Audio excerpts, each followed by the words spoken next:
ലോകം മുഴുവൻ യുദ്ധവും വിപണിയിലെ അസ്ഥിരതയും കൊണ്ട് നെട്ടോട്ടമോടുമ്പോൾ സാധാരണക്കാരായിട്ടുള്ള ഭാരതീയർക്ക് വലിയൊരു ആശ്വാസ വാർത്തയുമായി എത്തിയിരിക്കുകയാണ് കേന്ദ്ര സർക്കാർ.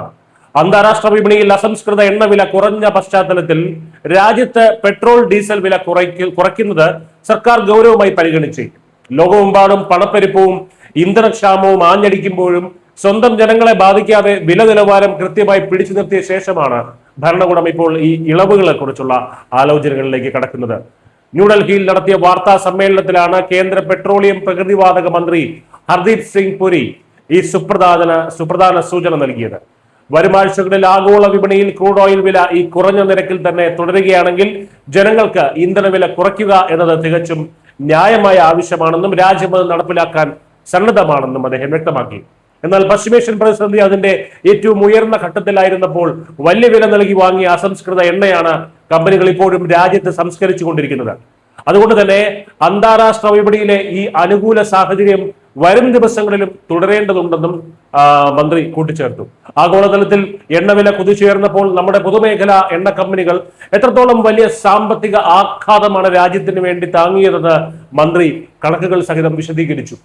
ജൂൺ 30 വരെയുള്ള കണക്കുകൾ പ്രകാരം പെട്രോൾ, ഡീസൽ, LPG എന്നിവയുടെ വിൽപ്പനയിലൂടെ എണ്ണ വിപണന കമ്പനികൾക്കുണ്ടായത് 74,781 കോടി രൂപയുടെ നഷ്ടമാണ്.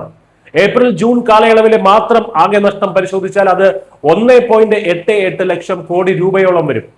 പശ്ചിമേഷ്യയിലെയും ഹോർമൂസ് കടലിടുക്കിലെയും കടുത്ത സുരക്ഷാ പ്രതിസന്ധികൾ ആഗോള വിതരണ ശൃംഖലയെ തകിടം മറിച്ചപ്പോഴും ഈ വൻ നഷ്ടം സ്വന്തം തോളിലേറ്റിയാണ് ഇന്ത്യൻ കമ്പനികൾ രാജ്യത്തെ സാധാരണക്കാരെ വിലക്കയറ്റത്തിൽ നിന്ന് പൂർണ്ണമായും സംരക്ഷിച്ചത്.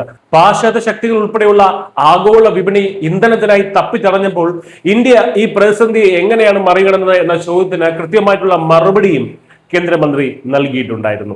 ഊർജ ഇറക്കുമതി വൈവിധ്യവൽക്കരിക്കാനുള്ള ഇന്ത്യയുടെ ദീർഘവീക്ഷണത്തോടെയുള്ള നയതന്ത്ര തന്ത്രമാണ് ഇവിടെ വിജയിച്ചത്.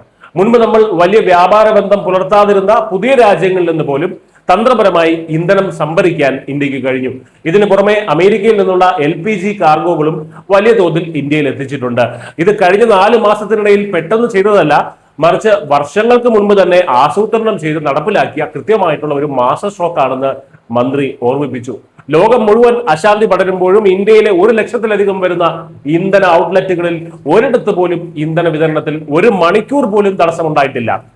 മാത്രമല്ല, വരും ദശകങ്ങൾ മുന്നിൽ കണ്ട് 2030 രാജ്യത്തിന്റെ എണ്ണ ശുദ്ധീകരണ ശേഷി പ്രതിവർഷം 309.5 ദശലക്ഷം മെട്രിക് ടണ്ണായി ഉയർത്താനും രാജ്യം ലക്ഷ്യമിടുന്നുണ്ട്.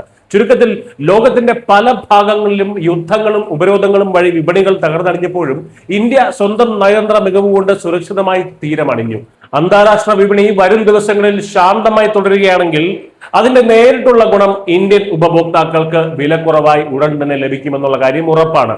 ആഗോള പ്രതിസന്ധികൾക്ക് നടുവിലും ലോകം മുഴുവൻ സുഖമായിരിക്കട്ടെ എന്ന് ആശംസിക്കുന്നതോടൊപ്പം സ്വന്തം ജനങ്ങളുടെ കീശ ചോരാതെ കാക്കുന്ന ഒരു ശക്തമായ ഭരണകൂടത്തിന്റെ കരുതലാണ് ഈ പ്രഖ്യാപനത്തിലൂടെ വ്യക്തമാകുന്നത്. News desk Malayalam.